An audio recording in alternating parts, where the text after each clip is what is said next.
تو جو کرتا ہے وہی کرنا چاہیے، تو مناسب کرتا، ہر چیز دوست میر صد نیکو،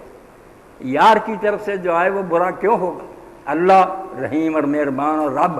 کیوں برا کرے گا انسان؟ تو فرمایا تیرے سوا کوئی حاجت پوری کرنے والا نہیں، اور میں مانتا ہوں کہ تم وہ غلط کام نہیں کرتا، بالکل جو کچھ کیا ٹھیک کیا، مگر میں انی کنت من الظالمین، میں اعتراف کرتا ہوں، اقرار کرتا ہوں کہ مجھ سے غلطی ہوئی، مجھے علاقہ اجازت کے بغیر چھوڑنا نہیں چاہیے۔ اپنا قصور مانا، اللہ کو بے عیب کہا، اور ساتھ کا سارے دروازے بند ہیں، راستے بند ہیں، کوئی نجات کی سبیل نہیں سوائے تیرے فضل و کرم، تیرے سوا کوئی مشکل نہیں۔ تو اللہ رب العالمین فرماتے ہیں جب یونس علیہ السلام نے یہ دعا کی تو ہم نے اس کی دعا قبول فرمائی، اور اس لیے کہ صرف یہ قصہ نہ رہ جائے کہ اس وقت ہی اللہ نے قبول فرمائی تھی۔ سورہ انبیاء میں اللہ فرماتا ہے وَظَنُّونَ إِذْ ذَهَبَ مُغَاضِبًا فَظَنَّ أَن لَّن نَّقْدِرَ عَلَيْهِ فَنَادَىٰ فِي الظُّلُمَاتِ أَن لَّا إِلَٰهَ إِلَّا أَنتَ سُبْحَانَكَ إِنِّي كُنتُ مِنَ الظَّالِمِينَ فَاسْتَجَبْنَا لَهُ، ہم نے اس کی پکار کو پھر سنا، وَنَجَّيْنَاهُ مِنَ الْغَمِّ، اور جن غموں میں وہ پھنس گیا تھا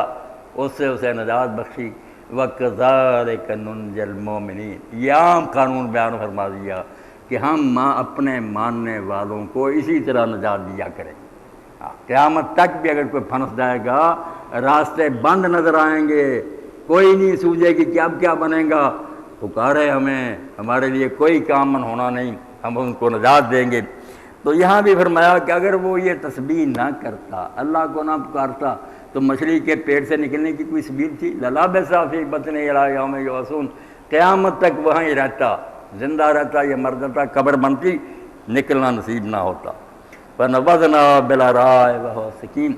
تو پھر ہم نے مچھلی کو حکم دیا اور اس کو چٹیل میدان میں باہر پھینک دیا، نہ سایہ نہ کوئی بات، دھوپ پڑتی تھی، مکھیاں آتی تھیں، دکھ ہوتا تھا، وہاں سے نجات پائی، چٹیل میدان وَهُوَ سَقِيمٌ، اور وہ کمزور ہو چکا تھا، اتنی دیر کوئی ہوا نہیں باہر کی ملی، کوئی غذا نہیں ملی، کمزور، 3 دن 3 رات بائبل میں آتا ہے اتنے دیر رہا۔ وَأَنبَتْنَا عَلَيْهِ شَجَرَةً مِّن يَقْطِينٍ، تو پھر ہم نے سایہ کی خاطر وہاں کدو کی بیل کو اگا دیا، کدو کی بیل اگی، وہ ایک درخت تھا، اس کے ساتھ لپٹ گئی، سایہ ہو گیا، سایہ نصیب ہوا۔ اور لکھتے ہیں کہ یہ کدو کی بیل میں تاثیر یہ بھی ہے کہ مکھی اس کے پاس نہیں، پتوں کے پاس آتی، مکھیاں استانے سے ہٹ گئیں، دھوپ سے بچاؤ ہو گیا۔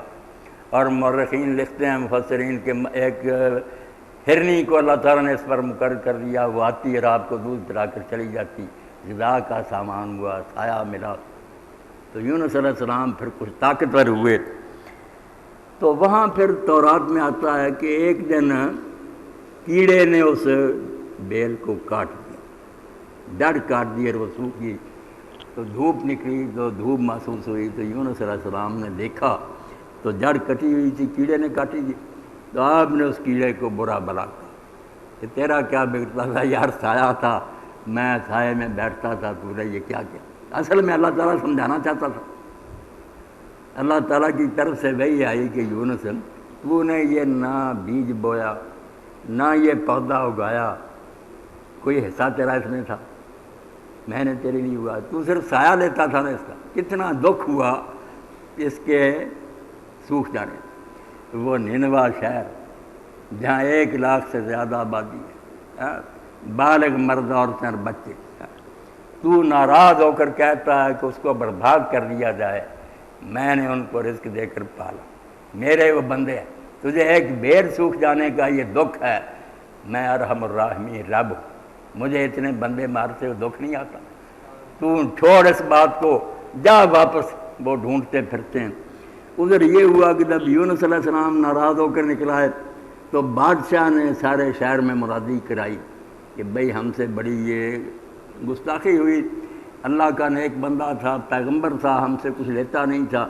اگر وہ ہمیں توبہ کے لیے کہتا تھا تو صحیح کہتا تھا، ہم نے وقت گوا دیا، وہ تو چلا گیا، اب اللہ کی طرف سے اگر پکڑ آ گئی مارے جائیں گے۔ چنانچہ اس نے اعلان کیا کہ اپنے اچھے لباس اتارو، پھٹی ہوئی بوریاں اپنے گلے میں ڈالو، سارے مرد عورتیں میدان میں نکلو، وہاں خدا کے حضور گڑ گڑائے روئے، پورا شہر رویا، توبہ کی ادھر یونس علیہ السلام پہنچ گئے، وہ پہلے سے ڈھونڈ رہے تھے، تو اللہ تعالیٰ نے فرمایا تو وہ بیل جو اگائی تھی تجھے سبق دینے کے لیے کہ ایک بیل کے سوکھ جانے سے تو اتنا ناراض ہوا، 1 لاکھ سے زیادہ بندہ میں خواہ برباد کر دیا کروں۔